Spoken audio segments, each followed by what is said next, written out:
اور اس کے بعد صرف پاکستان مسلم لیگ نواز کے نام سے الیکشن کمیشن میں ایک سیاسی جماعت جو ہے وہ رجسٹر کرائے گی۔ اب یہ لوگوں کا دعویٰ ہے جس کے اندر لوگ مختلف نام لے رہے ہیں کہ جیسے پاکستان تحریک انصاف کے اندر ایک جہانگیر خان ترین کا گروپ ہے جس کے اختلاف ہیں عثمان بزدار کے حوالے سے، جس کے اختلافات ہیں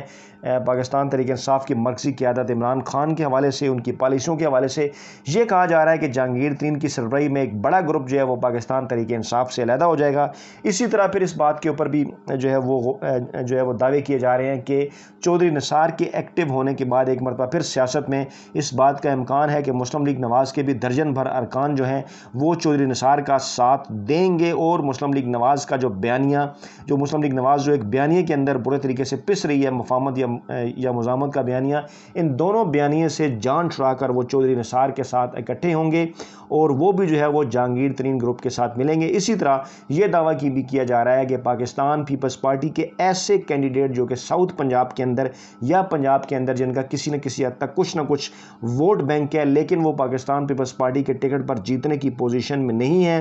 اور کسی حد تک جو ہے وہ سندھ کے اندر پاکستان پیپلز پارٹی سے کچھ ناراض لوگ یا جی ڈی اے کے اندر کچھ جو شامل لوگ ہیں جیسے مسلم لیگ فنکشنر اور دیگر سیاسی جماعتیں، یہ سب مل کر بھی جو ہے وہ جہانگیر خان ترین کی سربراہی میں جو پاکستان تحریک انصاف کا گروپ ہوگا اور چودھری نثار کی سربراہی میں جو مسلم لیگ نواز کا گروپ ہوگا، یہ ان کے ساتھ آن ملیں گے اور اس طرح سے ایک سیاسی جماعت جو ہے وہ بڑی سیاسی جماعت بنے گی۔ لیکن یہ ساری باتیں بڑی خوش فہم اور اس قسم کی کاغذوں کے اوپر تو شاید بڑی اچھی محسوس ہوتی ہوں، لیکن جو سب سے بڑا سوال پیدا ہوتا ہے وہ سوال یہ ہے کہ اگر تینوں بڑی سیاسی جماعتوں کے بیس کیمپ کا جائزہ لیا جائے، خیبر پختونخوا سے اگر ہم ذکر کریں تو وہ پاکستان تحریک انصاف کا بیس کیمپ ہے، وہاں مکمل طور پر پاکستان تحریک انصاف ایک بہترین اور زبردست پوزیشن میں ہے، عوام کے اندر اس کی جڑیں مضبوط ہیں، اور خیبر پختونخوا کے عوام تیسری مرتبہ پاکستان تحریک انصاف کو منتخب کرانے کے حوالے سے پرعزم نظر آتے ہیں۔ پنجاب کے حوالے سے اگر بات کی جائے تو پنجاب کے اوپر دعویٰ تھا کسی زمانے میں نواز لیگ کا کہ یہ اس کا بیس کیمپ ہے، لیکن گزشتہ الیکشن کے اندر ہم نے یہ دیکھا کہ پاکستان تحریک انصاف نے بڑی گہری ضرب لگائی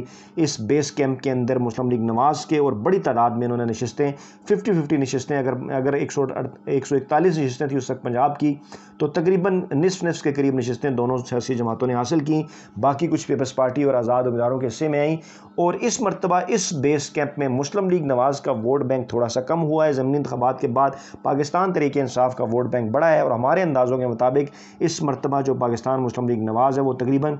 50 سے کم نشستوں یعنی 40 سے 50 نشستوں کے اوپر جو ہے وہ کھڑی ہوئی نظر آتی ہے۔ پچھلے الیکشن میں انہوں نے 66 نشستیں حاصل کی تھیں، اور پاکستان تحریک انصاف جو ہے وہ 64-65 نشستوں کی بجائے 80 کے قریب جو نشستیں ہیں وہ حاصل کرنے کی پوزیشن میں ہے۔ اس طرح سے مجھے کم از کم نہیں لگتا کہ نواز لیگ یا تحریک انصاف میں سے کچھ لوگ پنجاب کے اندر چھوڑ کر کسی نئی سیاسی جماعت میں جائیں گے۔ اب بات کر لیتے ہیں سندھ کی۔ سندھ جو کہ مسلم لیگ معاف کیجیے گا پیپلز پارٹی کا ایک بیس کیمپ رہا ہے ماضی کے اندر، اور مسلسل تیسری صوبائی حکومت ہے وہاں پر پاکستان پیپلز پارٹی کی، اس کے متعلق کئی لوگوں کا یہ دعویٰ ہے کہ پیپلز پارٹی سے جو ناراض لوگ ہیں، عام جو عوام ہیں، وہ ووٹ تو کرنا چاہتے ہیں پیپلز پارٹی کے خلاف لیکن ان کے پاس آپشن نہیں ہوتا، اور اب مسلم لیگ فنکشنل جو پیر پگاڑا صاحب کی جماعت ہے اور دیگر سیاسی جماعتوں کے ساتھ مل کر پاکستان پیپلز پارٹی کے اگینسٹ جو ہے وہ ایک بڑی سیاسی جماعت کھڑی کرنے کی کوشش کی جائے گی، جس میں پاکستان پیپلز پارٹی کے لوگ بھی جو ناراض لوگ ہیں، جیسے آپ کو یاد ہوگا کہ ذوالفقار مرزا اور اس قسم کے جو لوگ تھے وہ پاکستان پیپلز پارٹی سے ناراض ہوئے تو پاکستان تحریک انصاف کی جانب آئے، اور اس مرتبہ کچھ لوگوں کا یہ دعویٰ ہے کہ شاید وہ نئی سیاسی جماعت میں شامل ہوں گے۔ مجھے یہ تھیوری بھی سندھ کے حوالے سے جو ہے وہ پروان چڑھتی ہوئی نظر نہیں آتی، کیونکہ کم از کم میری ذاتی معلومات کے مطابق پاکستان پیپلز پارٹی کا ووٹ بینک تو کم ہوا ہے، لیکن وہاں پر جو آپشن جو لوگوں کے پاس موجود ہے وہ صرف اور صرف شہری علاقوں میں پاکستان تحریک انصاف اور MKM، جبکہ دیہی علاقوں میں صرف اور صرف پاکستان تحریک انصاف ہی کی صورت میں موجود ہے۔ اس طرح سے اگلے وزیر اعظم کے حوالے سے لوگ بات کر رہے ہیں، ان تک بھی ہم یہ اپنی معلومات بھی اور اپنا تجزیہ بھی پہنچانا چاہتے ہیں کہ ہماری اب تک کی اطلاعات کے مطابق، معلومات کے مطابق، تجزیے کے مطابق پاکستان تحریک انصاف تمام تر سروے کے نتائج کے مطابق بھی ایک بہترین اور زبردست پوزیشن میں نظر آ رہی ہے 2023 کے الیکشن سے پہلے، اور اگلے بھی ممکنہ وزیر اعظم پاکستان جو ہیں وہ عمران خان ہی ہو سکتے ہیں۔ تو اس طرح سے کم از کم میں اپنی حد تک یہ جو سازشی تھیوری ہے جناح لیگ کے حوالے سے اس کو مکمل طور پر مسترد کرتا ہوں۔ اپنا بہت خیال رکھے گا، دعاؤں میں یاد رکھے گا۔ نئی ویڈیو کے ساتھ جلد آپ کی خدمت میں حاضر ہوں گے۔ اللہ نے کے بعد۔